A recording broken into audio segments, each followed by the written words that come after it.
So as I am navigating through this big question mark that I am currently experiencing, I'm just kind of going with the flow. I just did a video on domestic violence, and that's always been something that's been kind of dear to me. I guess we all have that one thing, and domestic violence, when you hear that, you think of punching and black eyes and being drugged through the house and being beat on. You think of it as, oh, if that's not happening to me, then I must not be in a domestic violence relationship. So I pulled up some statistics, which I'm always about the words, and it said over 1 in 3 and women and 1 in 4 men in the U.S. have experienced assault, physical, sexual, or by an intimate partner. And it's funny that it's like when God puts something on your heart and you try to ignore it, it's like it comes up that much more. So I had a conversation last night with a lady that I won't even water down or diminish, because she's more than a survivor to me, but amazing. And so I asked, as I always ask, well, you want to tell your story, or how do you tell your story? You want to write a book, whatever? And she said, if I could just help one person. And I said, well, surprise, you're helping me. And every time I pull up social media, it's there. Oh God, I read so many stories, and a lot of the women that post in some of these groups, they post anonymous. And I'm like, why? So I reflect back on the conversation that I had with the lady, and I asked her, did anybody know? Because what she was going through was mainly mental and verbal abuse, which is still abuse and is violent. And so she said nobody knew. She kept it to herself. It was just something that, as we know, is what goes on in our house stays in our house. And I was telling her, I said, I just donated some shoes to a local organization that is for women that were in your situation. And I said that I got more involved more recently. And one of the things that they told us, when you go to these things, these functions, these luncheons, these social events, is that domestic violence increased so dramatically during COVID, after, and even currently now, like it rose. And so we joke about it. I was like, yeah, because he couldn't leave to get to his other woman. He had to stay home. And so he got mad and he took it out on the woman, or vice versa. And so we joke about that. But I was saying that looking around at the people involved in the organization, the faces, not the people on the ground that's doing the work, but the faces, the one that's collecting the donations, or collecting the funds, or having the fundraising events, or the soirees, or whatever. They are not the type of people, women, that are welcoming, and they are not the type of situations that we would so openly confess or seek help or seek a way out. And that's sad, because it turns this into not a situation where I feel safe, comfortable, vulnerable to be able to say, this is what's going on, how can you help me? And so many times, I just posted a video, so many times we reaching out, but we don't step out. And so everybody on social media is telling these women who do not live their lives, you need to leave him. You need to go. He might end up taking your life, or this could be, you gotta, they're on this, telling somebody who doesn't walk in their footsteps, who isn't living their lives, who isn't within those four walls, that they should just leave. If it was that easy, they wouldn't be on social media saying, hey, this is what I need to do, but I'm afraid, or I can, or should I, or is this what I think it is? If it was that easy, they wouldn't be doing those things, I guarantee you. And there's always a few women that say, you need to make a plan. If I did it, you can do it. I'm going to inbox you. Inbox me. You got to make a plan, and don't tell him. And because the majority of the stories are women who are solely dependent on a man. And for whatever reasons, financially, emotionally, a lot of times they are weaker because of the situation where they have been beaten down mentally, have been separated away from loved ones, have made to feel that there is nobody but this man that cares and loves you. One of my favorite singers is Kelly Rowland. And looking at Kelly and even going back on the past, nobody would ever know that Kelly went through domestic violence until she came out with Dirty Laundry. And after listening to Dirty Laundry, you or nobody else isn't going to convince me that she didn't speak on that firsthand, because of the vivid images that she painted, the stories that she said, the lies that were told to her to make her feel defeated. And it seems to be so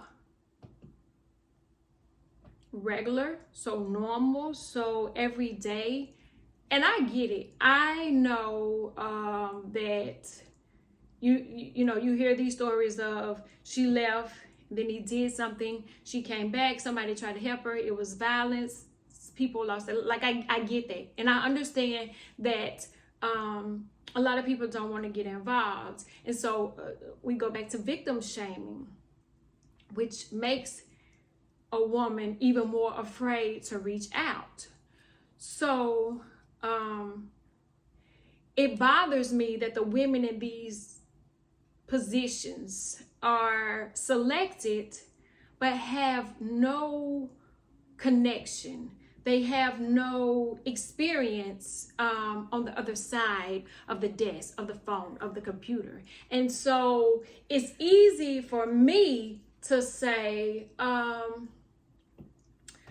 well, you should be able to beat him in boxing because you train just as much as he trained. You're about 5 pounds heavier than him. Javante, you can beat King Ryan. I'm a boxing fan, boxing match coming up. So it's easy for me to say Javante should be able to beat him. However, Ryan has knocked out everybody he has fought against. So he's like 28-0. And Javante, like 26 knockouts and 2, maybe not. And so it's easy for me. I've never boxed professionally. I have taken a kickboxing class. I've tried on some boxing gloves. I've seen the ring. I watch the fights on pay-per-view every time one's on. But that doesn't make me a boxer. It doesn't make me a boxing trainer. It doesn't make me Don King. I'm not a boxing promoter. So what does that look like, me giving somebody advice on a situation I've never been in. I don't want to be in it. I'm okay with watching it on TV. I can't even say I'm impressed about going to a live match, you understand? Because in the match there'll be punches thrown, and there'll be licks landing, and there'll be blood drawn, and there'll be bruises, and so let's think of this boxing match from the point of view of somebody that's never been in domestic violence. Like, how can you show empathy? How can you show sympathy? How can you show compassion? How can this lady tell you how her whole life is about to come crashing down with just one confession? So I want to give a plea to the women that have gone through it, like the lady that I spoke to that said she just want to change one life. If she was on the other end of the desk, the computer, the phone, and she told me her story, then I would say, okay, she made it out. And if you heard her story, it was the most, it sounded like a Lifetime movie. And I'm big on Lifetime, you know that. But to hear and to see and to touch and to hold, like the energy that was, it was amazing. But like if she was on the other end of the phone, the desk, and she told me, well, look, this is what I went through, and I had to do blah blah blah blah blah, and it would give me hope. It would give me inspiration. It might give me motivation.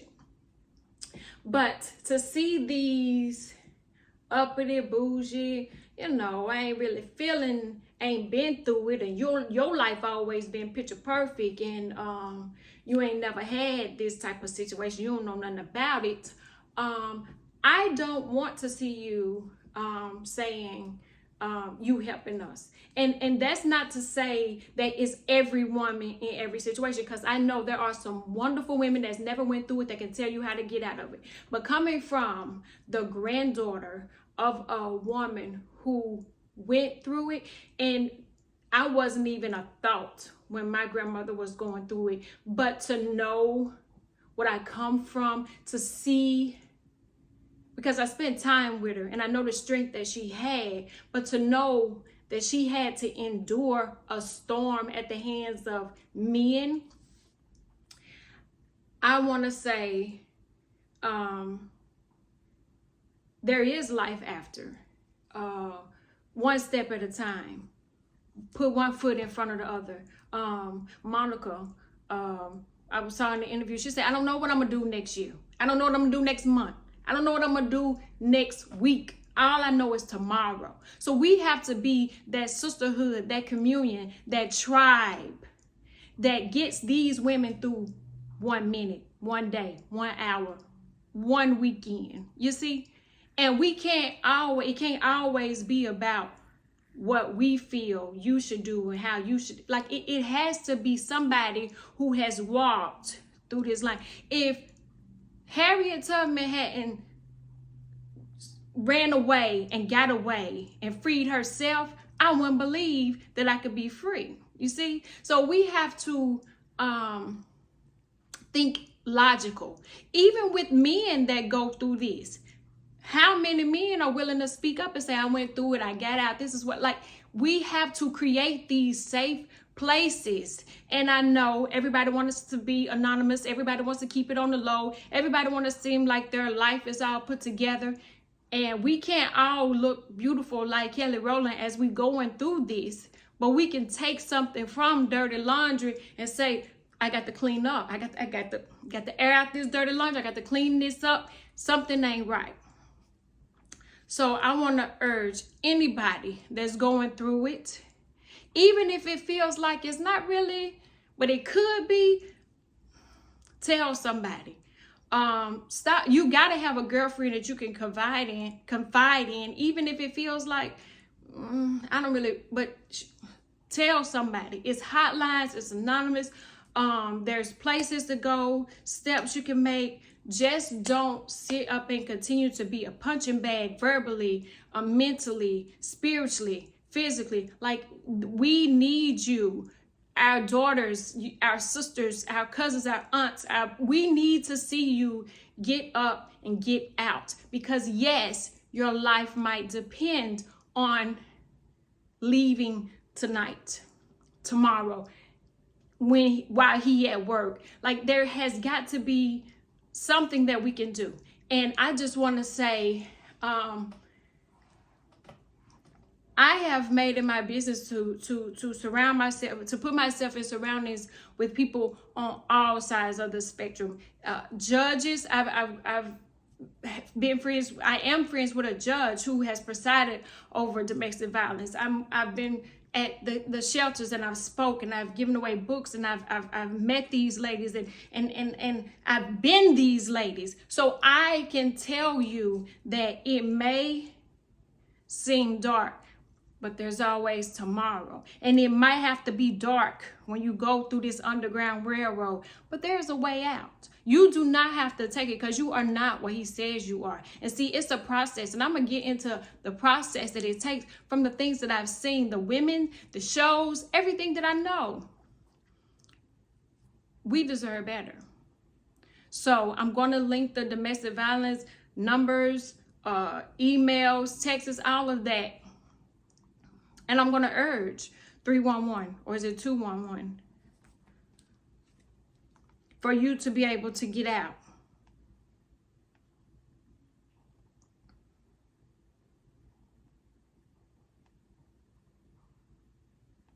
Because we have to do better.